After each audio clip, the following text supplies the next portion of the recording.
என்னெல்லாம் கேள்வி கேட்ட தெரியுமோ. இருந்தாலும் பாவம் நீ ஏகாந்தமா தனியா இருக்கியன்னு சீக்கிரமா வந்துட்டேன். மாத்தியானிக்கு பூஜை பண்ணணும், எல்லாம் எடுத்து வை அப்படின்னார். சுவாமி நிஜமா நீங்க தானே வந்திருக்கேள். என்னடி இது வெடிக்காலம் போனா இப்பதானே வரேன். தூக்கி வாரி போடுது. என்ன சுவாமியோ, நான் எங்க ஆத்துக்காரர் திரும்பி வரணும், மறுபடியும் இன்னும் சரியாகல போடுக்கேன். மேல 6 மணிக்கு முன்னாடி தானே வந்துட்டு போயினார். என்ன பண்ண போறேன் சுவாமி? 6 மணிக்கு முன்னாடி வந்தேளே. அச்சாடே என்னையே நினைச்சிட்டு இருக்கியோன்னோ. அப்படியே ஓரமா உட்காந்து கண்ணா சிந்திருப்ப. என்னையே நினைச்சிட்டு கண்ணா சிந்துட்டதுல நான் வர்ற மாதிரி உனக்கு சொப்பனும். அச்சாடே நான் எப்படி வந்தேன்? மடிக்கால போனோம், இப்பதான் வரேன். பூஜைக்கு எடுத்து வை. சுவாமி தப்பா எடுத்துக்காதீங்கோ, வந்தேன். சரி அப்புறம் என்னாச்சு சொல்லு. என்ன தேய்ச்சிக்கணும்னு சொன்னேன். ஏண்டி நீங்க செவ்வாய்க்கிழமை வேற, ஏகாதசி. நான் என்ன மெட்ராஸ்ல குத்தனை பண்றேன் அமாவாசை அன்னைக்கும் சவரம் பண்ணிக்கிறதுக்கு? சீ என்னடி இப்படி பண்ற? சுவாமி நான் சொல்றது பொய் இல்லை. என்னையே தேக்க சொன்னேள், பச்சை தண்ணில் குளிச்சேள், பழைய சாத்த பசைய சொன்னேள், என்னையே ஊட்ட சொன்னேள். ஓஹோ அடியே இந்த சொப்பனத்துல துஸ்வப்பனும் சுஸ்வப்பனும் 2 தினசு உண்டு. நோக்கு 2ம் கலந்தாப்பல வந்திருக்கா அப்படி இருக்கு. சில பசங்கள் என்ன பண்ணுவோம், அந்த ஃபேனுக்கு கீழே படுத்துக்குவான். இந்த விபரீத ஞானம்னு பேர் இருக்கு. ஃபேனு கீழே படுத்துக்குவான். இந்த பழைய காலத்து ஃபேன் என்ன பண்ணுவோம், நல்லா ஒழுங்கா சுத்தாது. இப்போ அப்படித்தான். அது என்ன பண்ணும், அந்த காய்கறிகள் கெட்டு போட்டால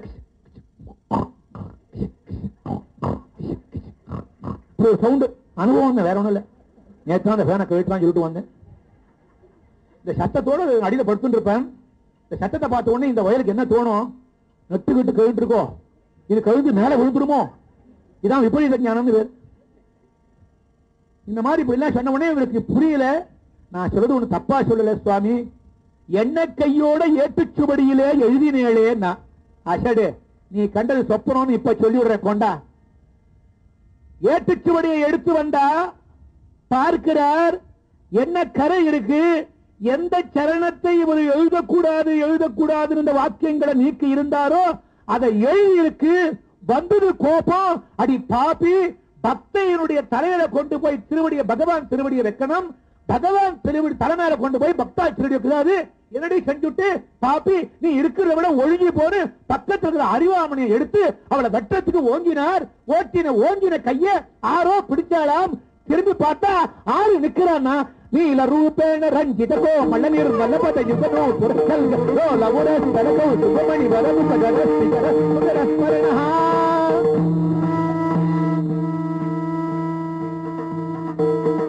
சாரசாசன சனக சனாதன சுஜனக நாதி விருத்தன தலந்த கோமள பத பிருந்தாவன விகரண கோப கோபய ஜீவன ஸ்மரணஹ.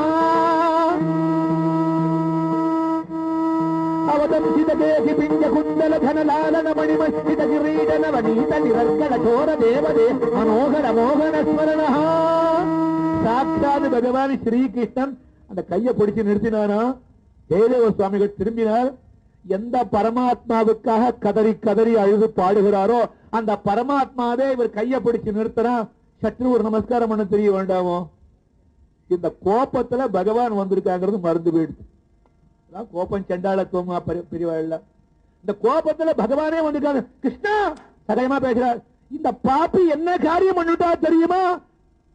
என்னடா பண்ணினார்? நான் இல்லாத போதும் நான் வந்த மாதிரியும் இவளே எழுதிவிட்டு நான் ஏதாவது சொல்ல போறேன்னா, நான் வந்தேனா செவ்வாய்க்கிழமை அதுவுமா ஏகாதசி அதுவுமா நான் என்ன தேய்ச்சிட்டேனா பழைய சாதம் சாப்பிட்டேனா இவளே ஊக்கினாளா இப்படி எல்லாம் பொய் சொல்றாளே நியாயமானா?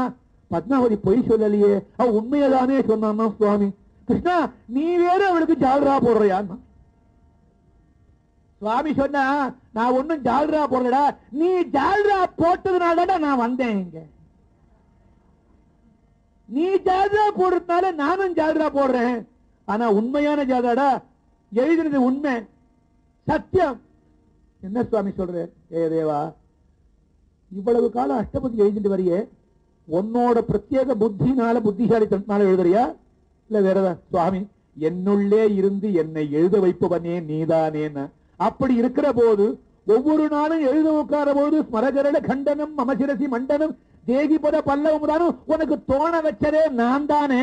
என்னமோ நீ நினைக்கிறதாக நினைச்சு ஏண்டா ஒதுக்கினேன். அதனாலதான் வேற ஒரு புருஷன் வந்தா இவ வீட்டுக்குள்ள விடமாட்டாளேன்னு ஒன்ன மாதிரியே ரூபத்தை தரிச்சுண்டு உள்ள வந்தேன். ஏடா எனக்கு ஏதுடா செவ்வாய்க்கிழமை, எனக்கு ஏதுடா பழைய சோறு. அன்னைக்கு எங்க அம்மா என்ன பண்ணுவள், மாடு மேய்க்க போவேன், பழைய சாதம் கட்டி கொடுப்பாள், எடுத்துட்டு போவேன். ஒரு நாளைக்காவது எங்க அம்மா கொடுத்த சோத்தை நான் ஒரு நாள் தின்னலடா. இந்த கூட வந்த பசங்களும் குழந்தை கூட்டங்களும் பிடிங்கிட்டு போயிடும். ஏதோ கிடைச்சதே சாப்பிடுவேன். ஒரு நாள் கூட பழைய சாப்பிட்டாரு. எங்க அம்மா என்ன பண்ணுவோம், எண்ணெய் தேய்ச்சிக்கணும்னு ஒரு நாளும் எண்ணெயை காய்ச்சி 24 சாமான் போட்டு எண்ணெய் காய்ச்சணும். காய்ச்சி வெப்பல் எண்ணெய் கூடத்தை உருட்டி இளம்பிள்ளை கிள்ளி எழுப்பி எண்ணெய் கூடத்தை உருட்டி எங்க அம்மா எண்ணெய் தேய்ச்சி வைப்பல். பலராம தூங்கிட்டு இருப்பேன், கிள்ளி விட்டுருவேன். அழகானேன்னு அங்க ஓடுவள், எண்ணெய் கூடத்தை உருட்டிட்டு போயிடுவேன். ஒரு நாள் கூட எங்க அம்மா அதை நான் எண்ணெய் தேய்ச்சிக்கல. ரொம்ப காலம் எண்ணெய் தேய்ச்சிக்கால உடம்பு உஷ்ணமா போயிடுச்சு. அதனால பத்மாவதியை பார்த்த உடனே யசோதேன்னு நினைச்சுட்டேன், என்ன தேய்ச்சி விட சொன்னேன், அவ கையால பழைய சாதம் பசிய சொன்னேன், சாப்பிட்டேன். நான் தாண்டா எழுதினேன், தப்பா நான். ஜெயதேவ சுவாமிகள் பகவானை விட்டா திரும்பினா பத்மாவதி எனக்கு நீ பத்தினி இல்லடி, என்னுடைய குரு நீ. இவ்வளவு நாளா கதறா, ஒரு நாளாவது சுவாமி நேக்கு தரிசனம் கொடுத்தானாடி. என்ன புண்ணியம் பண்றீங்கடி நீ? உங்கையால சுவாமி என்ன தேய்ச்சிண்டானே, உங்கையால சுவாமி பழைய சாப்பிட்டானே, உனக்கு தரிசனம் கொடுத்துட்டானே. சத்தியமா சொல்றேன், பக்தியிலே என்னை விட நீ பெரியவள் என்னை பத்மாவதி காலில் சாஷ்டாங்கமா நமஸ்காரம் பண்ணார் ஜெயதேவன். உடனே சுவாமி என்ன பண்ணினா, ஜெயதேவா ஜெயதேவா வாசக்கதவு திறந்திருக்கு, எழுந்துரு எழுந்துரு. என்ன சுவாமின்னா, ஏ பொண்டாட்டி காலில் புருஷன் விழலாமாடா, தப்பாச்சே. இல்ல சுவாமி, அவள் பக்தியிலே என்னை விட பெரியவள், விழறதுனால தப்பு இல்லை. இதையே தாண்டா நானும் சொன்னேன். பக்தியில ராதையை காட்டின பெரியவள் இல்ல, அவ திருவடி. இன்னைக்கு உனக்கு எப்படி பத்மாவதி பெரியவளா போயிட்டாலோ அதே மாதிரி பக்தியில எனக்கு ராதை பெரியவள். அவ திருவடியை கொண்டு என் தலைமையில வைக்க சொன்னேனே தப்பா. ஆகினால்தான் இந்த அஷ்டபதியில நானே கைப்பட எழுதினேன் என்று சொன்னான். அப்பேற்பட்ட உயர்ந்த அஷ்டபதி. இந்த அஷ்டபதி பாடும்போது பாகவதால் 2 தடவை தீபாராதனை பண்ணுவா. ஸ்வரகரள கண்டனம் ஒரு தடவை, ஜெயத்து பத்மாவதிங்கிற போது. இந்த அஷ்டபதிக்கும் இன்னைக்கு உள்ள பஜனைக்கு என்ன சம்பந்தம்னா, அன்னைக்கு எப்படி ஜெயதேவருடைய காவியத்துல சுவாமியே வந்து கையொப்பமிட்டு எழுதினானோ அதுபோல எத்தனையோ ஆண்டுகளுக்கு முன்னால் மும்மூர்த்திகளினாலே நிறுவப்பட்ட இந்த சங்கீர்த்தனத்தை பாகவத சம்மேளன சமாஜத்தார் பண்ணிட்டு வர பொழுது பரமாச்சாரியுடைய 100வது ஆண்டு விழாவில் பொண்ணு கிடைச்சாலும் புதன் கிடைக்காது.